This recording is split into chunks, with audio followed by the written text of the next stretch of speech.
Hello everyone sir, आज की जो हमारी वीडियो है इसमें हम बात करेंगे विप्रो के कोडिंग के क्वेश्चन को। ठीक है, तो सबसे पहले हमें जो है ये समझना है कि हमारा क्या लॉजिक होगा इसको सॉल्व करने का। फिर हमारा जो कोड होगा वो C++ और पाइथन लैंग्वेज में होगा। ठीक है, तो यहाँ पर जो है सबसे पहले प्रॉब्लम स्टेटमेंट क्या है देखते हैं।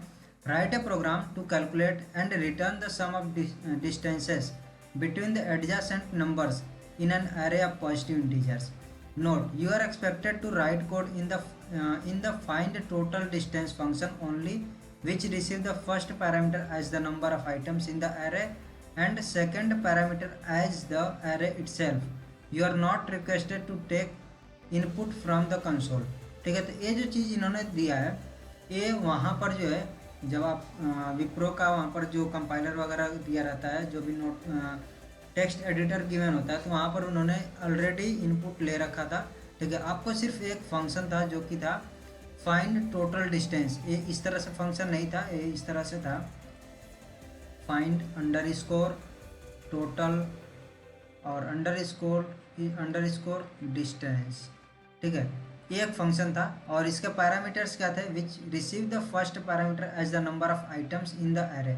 मतलब कि जो हमारा एरे है उसमें कितने जो है आइटम्स है, हमारा फर्स्ट पैरामीटर, और सेकंड पैरामीटर क्या था, एरे जो है हमारा वो खुद था, और इसी को हमें कंप्लीट करके जो है कंप्लीट करना था। ठीक है, तो जो भी चीज़ें करनी है इस फंक्शन के अंदर करके सारा कैलकुलेशन करके जो भी डिफरेंस हमें जो यहाँ पर फाइंड करना है, जो डिस्टेंस फाइंड करना है कि दो एडजेसेंट नंबर्स के बीच में क्या डिस्टेंस है, उसको हमें कैलकुलेट करके टोटल सम करके यहाँ पर रिटर्न करा देना था। ठीक है, यहाँ से इस वाले फंक्शन से रिटर्न करा देना था, बस इतना सा वहाँ पर काम था। बट हमें क्या करना है, यहाँ पर हम जो है पूरा का पूरा कोड देख लें कि क्या करना है, क्योंकि कुछ ज़्यादा चीज़ें नहीं है, बस हमें इनपुट लेना पड़ेगा और एक्स्ट्रा में। ठीक है, बाकी आगे पढ़ते हैं। एग्जांपल दिया है finding the total distance between adjacent items of A list of 5 number. ठीक है, अब यहाँ पर एग्जांपल है, कंस्टेंट्स हमारे गिवन है -10⁹ से 10⁹ तक है कंस्टेंट, और इनपुट हमारा जैसे यहाँ पर है जो फर्स्ट हमारा जो डिजिट होगा जो भी रहेगा, ठीक है, वो क्या है कि कितने जो हमारे एरे में एलिमेंट्स है वो हमारा हो गया, तो 5 एलिमेंट्स है इसका मतलब, और ये जो 5 एलिमेंट्स है हमारे हैं। ठीक है, अब आउटपुट हमारा जो है 12 है। कैसे 12 है कि जो हमारा 10 और 11 के बीच का डिफरेंस है डिस्टेंस का। ठीक है, डिस्टेंस कभी भी नेगेटिव नहीं होती है, जैसे इन्होंने डिस्टेंस बोला है तो आपका डिस्टेंस कभी नेगेटिव नहीं होती है। ठीक है, तो इसके इन दोनों के बीच में जो डिस्टेंस है कितना है, 1 का है। इन दोनों के बीच में डिस्टेंस कितना है, 4 का है। इन दोनों नंबर्स के बीच में डिस्टेंस कितने का है, 5 का है। इन दोनों नंबर्स के बीच में डिस्टेंस हमारा 2 का है। तो सबको ऐड करेंगे, 1 + 4 5, 5 + 5 हो जाएगा 10, और 10 + 2 हो जाएगा हमारा 12। ठीक है, तो 12 हमने आउटपुट करा है। ठीक है, वही चीज़ यहाँ पर है, the first parameter 5 is the size of array, next is an array of integers, the total of distance is 12 as per the calculation below. तो यहाँ पर जो उन्होंने उसी तरह का कैलकुलेशन किया 10 - 11, यानी कि एक्चुअल में इन्होंने डिफरेंस निकाला। ठीक है, एब्सोल्यूट वैल्यू निकाली है कि अगर कोई हमने कम में से ज़्यादा को सब्ट्रैक्ट किया तो माइनस नहीं लिखना है, आपको प्लस ही लिखना है। तो ये चीज़ यहाँ पर किया गया है और सभी का सम करके यहाँ पर 12 आ गया, ये चीज़ आपका है।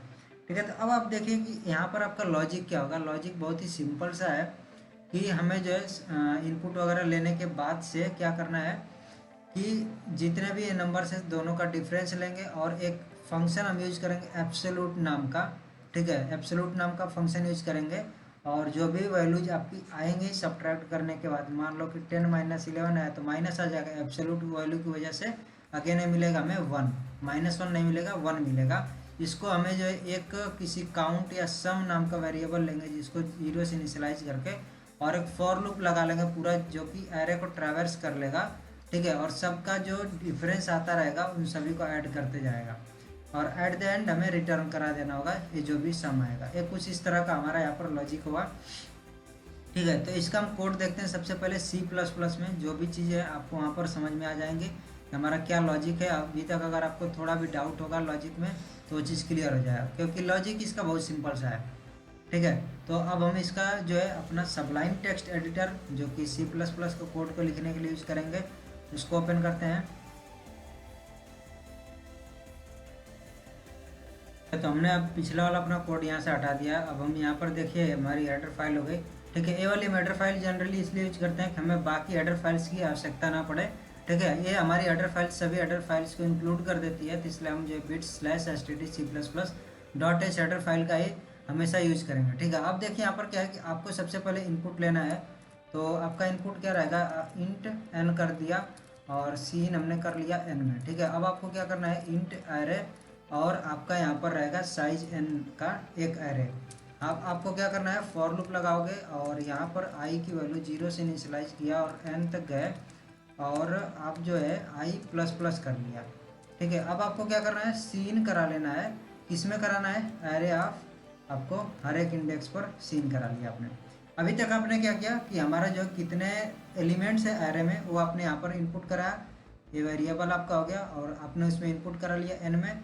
और दूसरा फिर आपने एरे एक डिक्लेयर किया और उस एरे में सभी वैल्यू जितने भी एलिमेंट्स हैं उनको आपने स्टोर कर लिया। ठीक है, अब हमें करना क्या है, हमें आउटपुट कराना है। क्या आउटपुट कराना है, एक हमारा जो फंक्शन था, फंक्शन का नाम एक बार देख लेते हैं। ये था टोटल फाइंड टोटल डिस्टेंस। ठीक है, हमारा फंक्शन है फाइंड टोटल डिस्टेंस। तो ये हम फंक्शन कर लेते हैं फाइंड टोटल डिस्टेंस और इसमें हमारा क्या है, यहाँ पर है वेरिएबल n और एरे हमारा है। ठीक है, ये हमारा हो गया फंक्शन। अब हमें क्या करना है, इसी का कोड लिखना था। इसका कोड कैसे होगा, हम इस फंक्शन को यहाँ पर डिक्लेयर भी करेंगे, यहीं पर आप इसके डेफिनेशन भी कर देंगे। तो यहाँ पर हो जाएगा, इसका रिटर्न टाइप हो गया इंट और ये हमारा फंक्शन हो गया। हमने क्या किया, एक वेरिएबल ये बनाया इंट n और ये हमारा इंट। अब देखिए जो आपका एरे होता है ये क्या करता है कि स्टार्टिंग की इसके पास जो है स्टार्टिंग का एड्रेस है। ठीक है, तो जब इसके पास स्टार्टिंग का एरे का स्टार्टिंग का एड्रेस है तो हमें क्या करना पड़ेगा, एक पॉइंटर बनाना पड़ेगा। तो हमारा हो गया पॉइंटर जो कि पूरे एरे को एक्सेस करने के लिए होगा। अब हमें जो है यहाँ पर करली ब्रैकेट हमने यूज किया और अगेन जो हम क्या करेंगे, इंट और सम एक वेरिएबल बनाया और फॉर लूप लगाया और इंट i की वैल्यू 1 से इनिशियलाइज किया, i लेस देन हमने कितना लिखा, n लिखा, i++ किया। ठीक है, अब क्या होगा कि सम में हम ऐड कर लेंगे, किसको ऐड करेंगे, absolute value of array of i और यहाँ पर हम कर लेंगे माइनस एरे ऑफ i-1। यानी कि ये चीज़ हमने क्यों किया, ये चीज़ देखिए। ठीक है, हमने यहाँ पर इनिशियलाइज किया जो भी हमारा वेरिएबल, जो भी सपोज करो कि n की वैल्यू हमने रख ली 5 और जो हमारा एरे बना था उसमें कितने एलिमेंट्स हो जाएंगे, 5 एलिमेंट्स हो जाएंगे। ठीक है, तो 5 एलिमेंट्स सपोज करो कि मेरे 2 फिर 3 फिर 5 6 हो गया, फिर 5 हो गया, फिर मान लो कि 1 हो गया, ये कितने हो गए, 3 2 5 एलिमेंट्स हो गए। ठीक है, तो इतने 5 एलिमेंट्स हो गए। तो हमें क्या करना है, हमने एरे को एक्सेस किया यहाँ पर i की वैल्यू 1 से, यानी कि i की वैल्यू 1 से एक्सेस किया और कहाँ तक जाएंगे, i is less than n। n की वैल्यू क्या है, n की वैल्यू 5 है, यानी कि 5 से लेस यानी कि 4 इंडेक्स तक जाएंगे। आपका 4 इंडेक्स हो गया। इंडेक्सिंग हमेशा 0 से स्टार्ट होती है, 0 1 2 और यहाँ पर 3 और 4। आपका 4 इंडेक्स यहाँ पर है, यहाँ तक हमें एक्सेस करना है।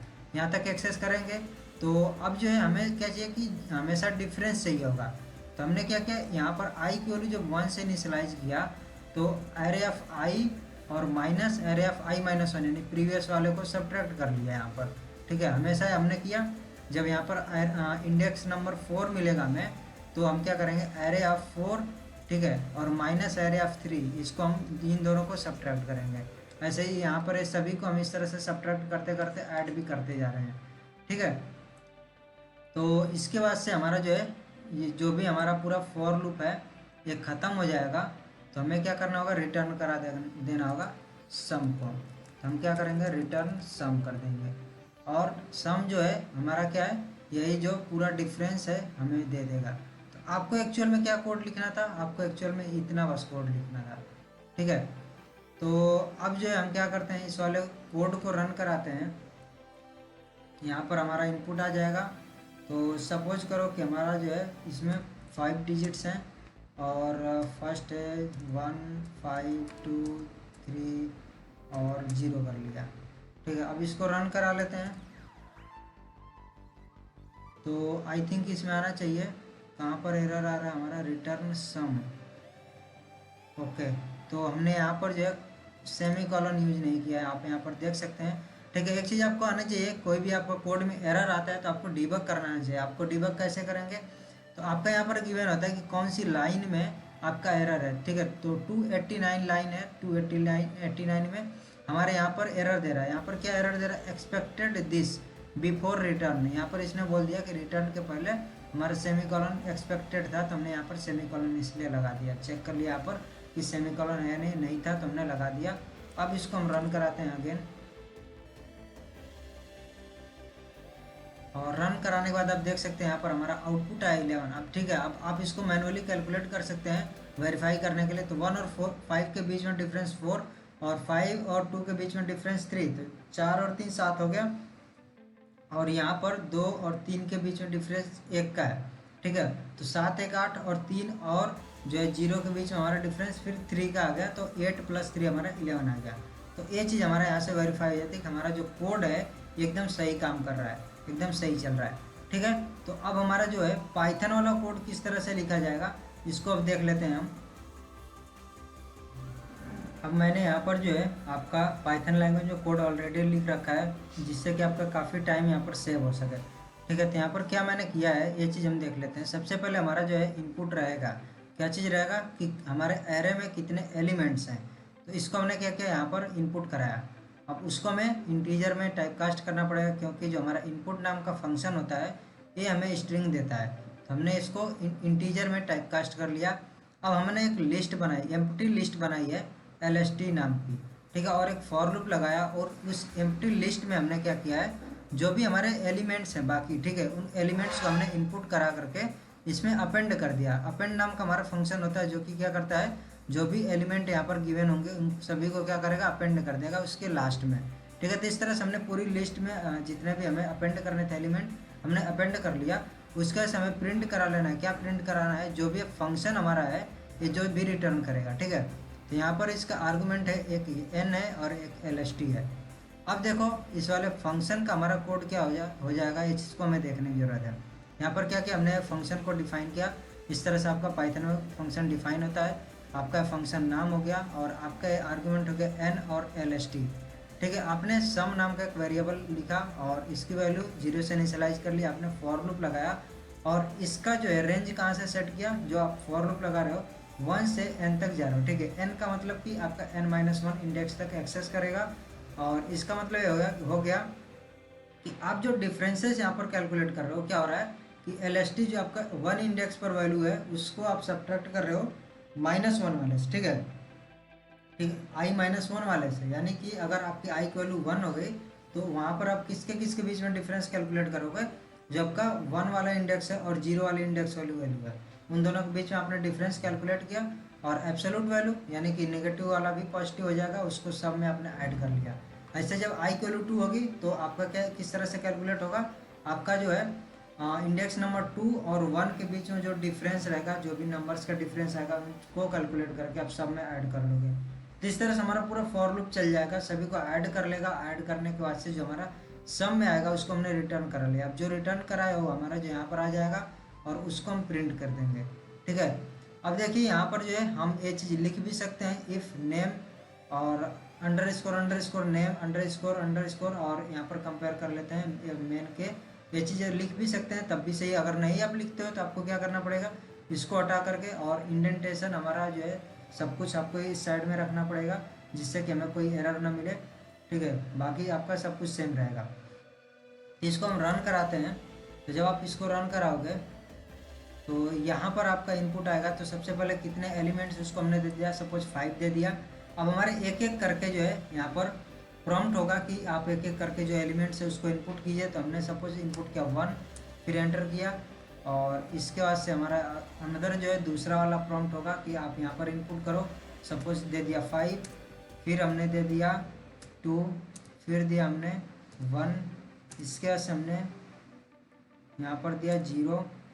टोटल हमारे 4 एलिमेंट्स हो गए हैं। और नेक्स्ट हमने दे दिया again, okay 5 elements I think हो गए थे, 1 2 3 ओके 5 एलिमेंट्स हो गए थे। और हमने यहाँ पर जो है आउटपुट हमारा आ गया 9।